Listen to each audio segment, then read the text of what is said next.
வீரபாண்டி கௌமாரியம்மன் கோவில் சித்திரை பெருவிழாவில் தேனி கலெக்டர் கலந்து கொண்டு தேரோட்டத்தின் வடம் பிடித்து துவக்கி வைத்தார்.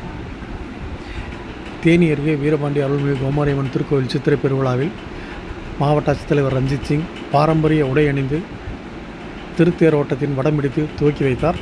இந்த நிகழ்ச்சியில் தேனி பாராளுமன்ற உறுப்பினர் தங்கத்தமிழ் செல்வன், பெரியகுளம் சட்டமன்ற உறுப்பினர் சபரி ஐங்கரன், மாவட்ட காவல் கண்காணிப்பாளர் டாக்டர் ஸ்னேகப்பிரியா, மாவட்ட வருவாய் அலுவலர் ராஜகுமார், வீரபாண்டி பேரூராட்சி தலைவர் கீதா சசி, பழனிச்சேட்டுக்குடி பேரூராட்சி தலைவர் மிதுன் சக்கரவர்த்தி, கூடுதல் காவல் கண்காணிப்பாளர் மகேஷ், உதவி ஆணையர் இந்து சமய அறநிலைத்துறை உதவி ஆணையர் ஜெயதேவி, செய்தி மக்கள் தொடர்பு அலுவலர் எடிசன், தேனி வட்டாட்சியர் சதீஷ்குமார், செயல் அலுவலர்கள் இளங்கோவன் மற்றும் சுபிதா உள்ளிட்ட பலர் கலந்து கொண்டனர்.